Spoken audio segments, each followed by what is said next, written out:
साथियों, सलाम, नमस्ते, सत श्री अकाल और जय भीम, जोहार। साथियों, हर कोई चाहता है कि साल का पहला दिन सभी का शुभ बीते, कोई अशुभ ना हो।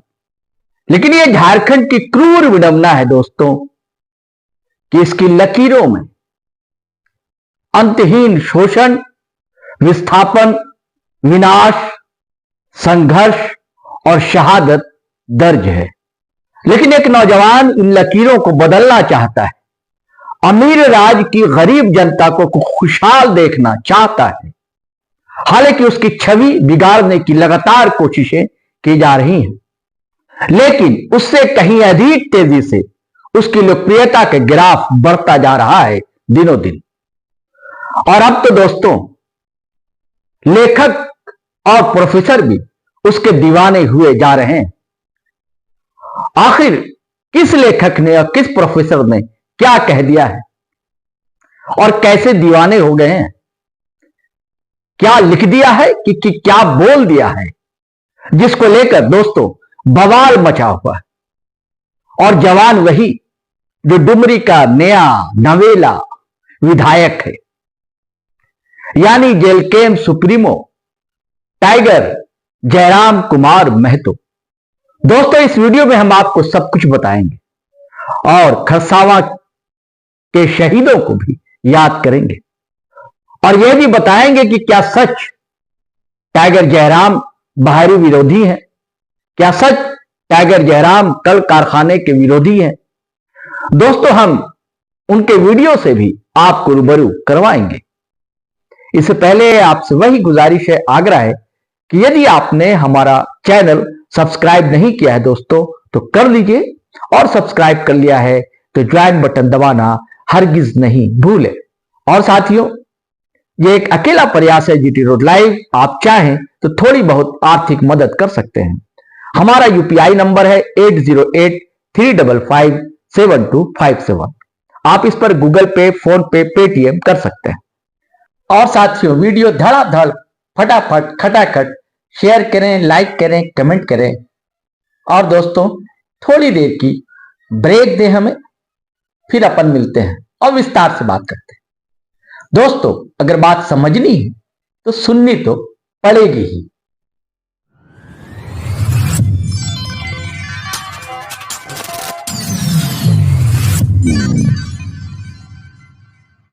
साथियों, 1 जनवरी झारखंड कभी नहीं भूल सकता। आज 2 जनवरी है। हम खरसावां के उन शहीदों को श्रद्धांजलि देते हैं। 1 जनवरी वह दिन झारखंडियों को आज भी जुनून, जोश से भर देता है। उस दिन को याद कर रोम रोम सिहर उठता है और मिट्टी पुकार उठती है।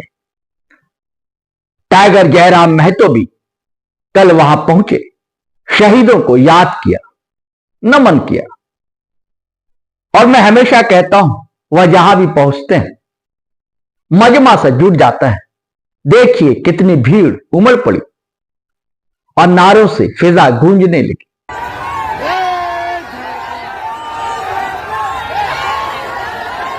डुमरी विधायक शहीद स्मारक पहुंचे। उनके साथ देवेंद्र नाथ महतो भी थे, जेल कैंप के वरीय उपाध्यक्ष। और लोकसभा चुनाव के समय तो विधानसभा चुनाव के समय रांची लोकसभा के यदि वो जेल कैंप के प्रत्याशी थे तो विधानसभा चुनाव में सिल्ली के प्रत्याशी थे जेल कैंप से, और अच्छा खासा वोट उन्होंने लाया। जुझारू युवा आंदोलनकारी देवेंद्र नाथ महतो, वह भी उनके साथ थे। झारखंड के इन नए सितारों ने शहीद स्थल पर पुष्पांजलि की, फूल चढ़ाए। साथियों, हम इस वीडियो में आपको आगे बताएंगे, सुनवाएंगे कि टाइगर जयराम महतो ने कहा क्या एक सभा को संबोधित करते हुए। लेकिन दोस्तों, यह वीडियो अधूरा होगा अगर हम उस लेखक और प्रोफेसर की चर्चा ना करें जिसकी बात चर्चा में। उस प्रोफेसर का नाम है विनय भरत, डॉक्टर विनय भरत। अंग्रेजी पढ़ाते हैं। यूं तो उनका रिश्ता कई सियासी दलों से भी रहा है, उनकी किताबें भी छप चुकी हैं। लेकिन उनकी बातें दोस्तों बहुत ही गंभीरता से पढ़ी जाती हैं और सुनी भी जाती हैं। इधर एक पोस्ट में उन्होंने लिखा, मैंने विधानसभा चुनाव से पहले भी कहा था जयराम महतो का दायरा बढ़ेगा। लोगों ने कहा अरे छात्र राजनीति और चुनावी राजनीति में अंतर है, पर उनका दायरा बढ़ा। अब वे माननीय जयराम हैं। इधर हाल में उनके 4 बच्चे पैदा करें, 2 को विद्रोह की भावना से तैयार करें, बयान पर मजाक या मीम्स बन रहे, लेकिन उनके बयान में क्रांति है। इसका असर भी कुछ दिन में दिखने लगेगा। विस्थापन जैसे साइलेंट अत्याचार पर कौन अब तक इतना मुखर हुआ है? जयराम रिसर्च स्कॉलर हैं, उनको पता है झारखंडी माताओं के कोख के पहले विद्रोह के बीज शिक्षित युवा पीढ़ी के मन मस्तिष्क पर आरोपित करना जरूरी है, तभी विस्थापन के खिलाफ आवाज मुखर होगी। झारखंड के जमीन के नीचे के खनिज ने केंद्र और उसके परिक्रमा करने वालों का खजाना भरा है। जयराम पोस्ट कॉलोनियल लिटरेचर पर पकड़ रखते हैं। झारखंड का अब वे एक कॉलोनी के तौर पर एक्सप्लॉयटेशन नहीं देखना चाहते। उनके इस बयान ने झारखंड में सिरहन भर दिया है, बीज आरोपित हो गया है। साथियों, इससे पहले जयराम महतो का वीडियो सुनवाएं, हम चाहते हैं खरसावा को याद कर लिया जाए। कुछ बातें जरूरी, क्या है खरसावा नरसंहार, क्या है खरसावा के लोगों की शहादत। साथियों, आजादी मिले हुए अभी बमुश्किल 3.5 महीने हुए थे, लेकिन एक और जालियांवाला बाग का क्रूर पंजा झारखंडियों को दबोचने को तैयार बैठा था और देसी पुलिस के क्रूर जबड़े ने देखते ही देखते हजारों आदिवासियों को कुचल डाला था। सन 1948 का पहला सूरज झारखंडियों के लिए मनहूस बनकर निकला था और वो दिन स्याह दिन के रूप में इतिहास में अंकित हो गया। दरअसल खरसावा व सरायकेला को उड़ीसा राज्य में शामिल करने का निर्णय सरकार ने ले लिया था, जिसका विरोध जनता कर रही थी और उस आंदोलन का नेतृत्व जयपाल सिंह मुंडा कर रहे थे। उस दिन तय हुआ था कि खरसावा हाट मैदान में एक बड़ी विशाल जनसभा होगी और उस हाट को छावनी में बदल दिया गया था। चप्पे चप्पे पर पुलिस बल तैनात थे और उसकी मानसिकता वही जो अंग्रेजों के समय थी।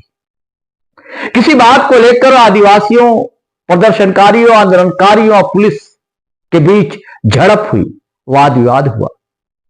किसी कारणवश जयपाल सिंह मुंडा पहुंच नहीं पाए थे। वाद विवाद होना क्या था कि पुलिस बल ने गोलियों की बरसात ही तो शुरू कर दी और देखते ही देखते मैदान, हाट मैदान खरसावा का लोगों से के शवों से पट गया। कहा जाता है कि कितने लोग मारे गए पता नहीं, लेकिन एक कुएं में सभी शहीदों को भरकर मिट्टी दबा दी गई थी। मेमोर ऑफ बायगॉन एरा यह किताब लिखी थी सरायकेला राज परिवार के महाराजा पी के देव ने। वो कभी सांसद भी हुए। वो लिखते हैं कि 2000 के करीब लोग शहीद हुए थे। दोस्तों, आपको पहले बताया कि टाइगर जयराम महतो वहां पहुंचे और उन्होंने क्या कहा, खुलकर बातें रखी और जितने आरोप उन पर लगते हैं कि उद्योग के विरोधी, उन्होंने बताया कि हम उद्योग के विरोधी नहीं, कल कारखाने के विरोधी नहीं, हम विरोधी क्यों हैं, किसके विरोधी हैं, यह भी बताया। जमकर गरजे और बरसे। अब दोस्तों सुनिए, टाइगर जयराम महतो, डुमरी विधायक, जेल केम ने कहा क्या? कोई उद्योग का विरोधी नहीं भाई, ये कुर्ता उद्योग से बनता है, ये जींस उद्योग से बनता है, ये मोबाइल उद्योग से बनता है, ये माइक उद्योग से बनता है, ये रुमाल उद्योग से बनता है। आज टाटा की बात करिए, आज टाटा का संपत्ति 20 लाख करोड़ रुपया है। आज टाटा का पूरी दुनिया में नाम है, अच्छी बात है। लेकिन मेरा एक सवाल है कि जिन लोगों को टाटा ने जमीन देकर बताया था, क्या आज उनके पास 2 करोड़ की प्रॉपर्टी है? तो मेरा तो बस एक रिटर्न सवाल है हमारा। जी हाँ, टाटा की संपत्ति 20 लाख करोड़ की, लेकिन जिन लोगों ने टाटा को जमीन दिया, क्या वे लोग 2 करोड़ के भी काबिल हो पाए इन 100 सालों में? बस यही तो मेरा सवाल है। हम उद्योग के विरोधी कब से हो गए? हम कंपनियों के विरोधी कब से हो गए? बस हम आपके तरीके के विरोधी हैं, और अगर यही तरीका आपका रहेगा तो कल भी हम आपके विरोधी रहेंगे। आज बहुत सारे लोग कहते हैं कि जयराम ठाकुर जिन बातों को उठाते हैं वो बातें पूरी नहीं हो सकती है। जयराम ठाकुर जमीन वापसी की बात उठाते हैं, जयराम ठाकुर नौकरी करने की बात करते हैं। अरे कम से कम हम उठाते हैं तो मेरे अगला पीढ़ी को स्मरण तो रहेगा कि हाँ क्या बोल के गए हैं। आज अगर 1907 में जमीन देने वाले बोल के जाते हैं कि यहाँ से यहाँ जमीन हमारी है, तो आज 2024 में मालूम होगा कि वो जमीन हमारी है। आपने बोला नहीं इसलिए आज भूल गए हैं। आज जयराम महतो कम से कम बोल रहा है, इसके बाद वाली पीढ़ी को भी जानकारी में रहेगा कि जयराम महतो क्या बोल के गए हैं। लड़ाई चलती रहेगी।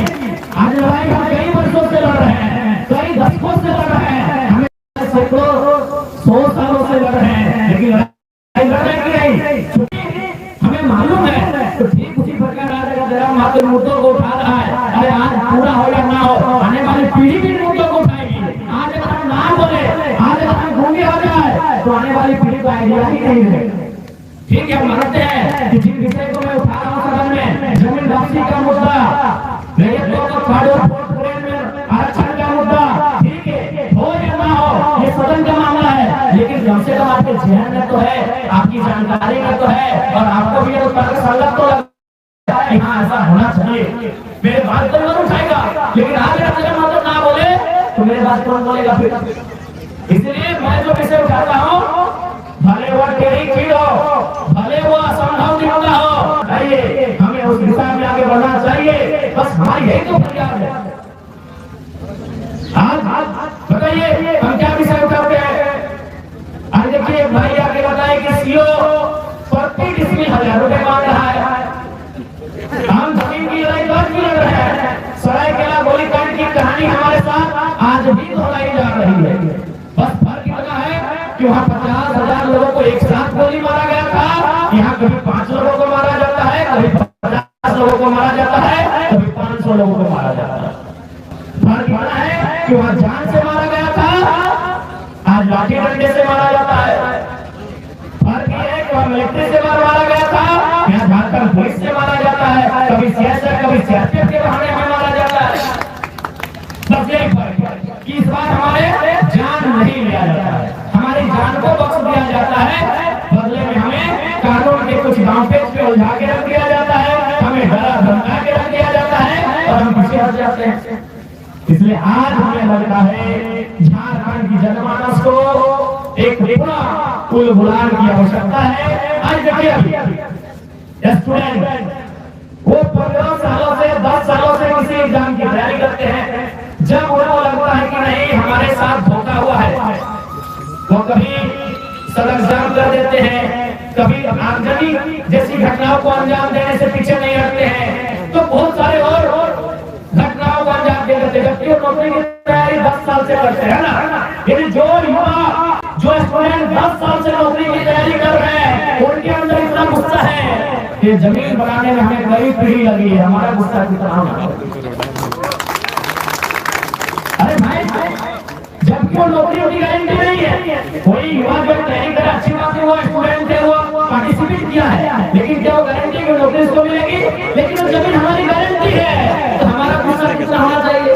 एक 10 साल की नौकरी की तैयारी करने वाला युवा गुस्से में इतना आग बबूला होता है कि सड़क को रोक के रख देता है, रेल और बसों को रोक के रख देता है। तो सोचिए जो कंपनियां हमारी जमीन मनमाने ढंग से ले रही है, जिस जमीन को बनाने में कई पीढ़ी लगा, एक पीढ़ी में जमीन नहीं बना होगा और कई पीढ़ी तो लगा ही लगा है, साथ में कई 100 सालों से जमीन हमारे पास है। अरे नहीं करने से भी कम से कम मुगल काल से तो जमीन हमारे पास, अंग्रेज काल से पहले की जमीनें हैं, ये तो सभी जानते हैं। यानी 300 से कम किसी का जमीन नहीं है, 400-500 साल से कम का जमीन किसी का नहीं है। तो 10 साल में जो नौकरी की तैयारी करने वाला युवा गुस्सा हो सकता है, तो 500 साल की हमारी जमीन हमें कितना गुस्सा आना चाहिए, उन किसानों को कितना गुस्सा आना चाहिए, उन रेतों को कितना गुस्सा आना चाहिए, आना चाहिए कि नहीं आना चाहिए।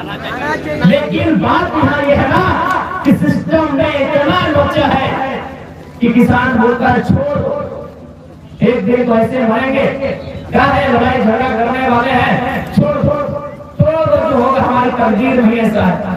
कभी आप एक बात सोचे कि भाई जयराम ठाकुर के पीछे झारखंड के लोग दृष्टि क्यों बनाए हैं?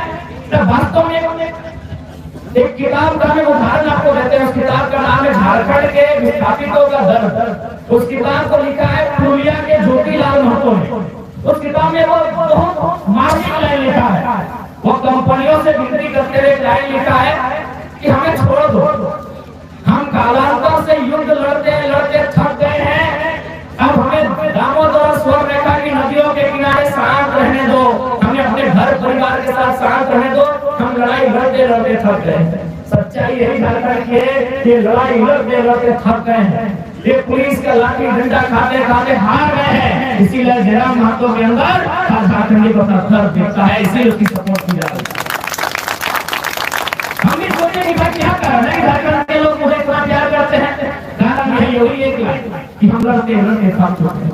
उन झारखंडियों के इस लड़के में लड़ने का जज्बा दिखा है और कोई दूसरी बात नहीं। एक ही लाइन ज्योतिलाल महतो की किताब में एक ही लाइन है कि हम लड़ते लड़ते थक चुके हैं, हम सदियों से लड़ रहे हैं, हम अंग्रेजों के काल से लेकर उद्योग घरानों से लेकर सामान से लेकर पुलिस की लाठियों से लड़ते लड़ते थक चुके हैं। अब हम चाहते हैं कि उन्हें छोड़ दो, अब हमें रहम करो, अब हमें बख्श दो, हमें दामोदर और स्वर्ग रेखा की नदियों के किनारे हमें हमारे हाल में छोड़ दो, हम लड़ते लड़ते थक चुके हैं। इसलिए आज झारखंड के लोग, सच्चाई यही है, निर्मल का बलिदान, कभी सुनील का बलिदान, कभी बिरसा की शहादत, कभी तिलका मांझी, कभी रघुनाथ महतो, आज झारखंड के लोग सच्चाई है इस सिस्टम से हार चुके हैं, इस सिस्टम से पनाह मांग रहे हैं, इस सिस्टम से रहम की भीख मांग रहे हैं कि हमें छोड़ दो भाई, हमारा नाम लेना है ले जाओ, हमारी जमीन छीननी है ले जाओ, हमारे गाँव को बर्बाद करना है ले जाओ, हमारी फसलों को बर्बाद करना है वो भी कर दो, लेकिन हमें छोड़ दो, हम हार चुके हैं।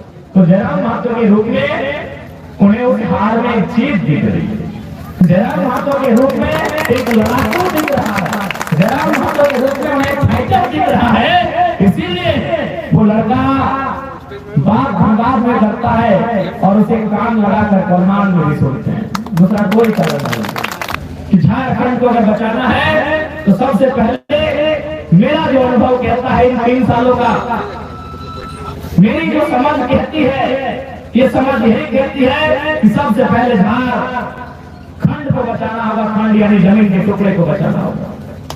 अगर आज हमारा जमीन का टुकड़ा बच जाएगा तो हमें नुकसान नहीं होगा,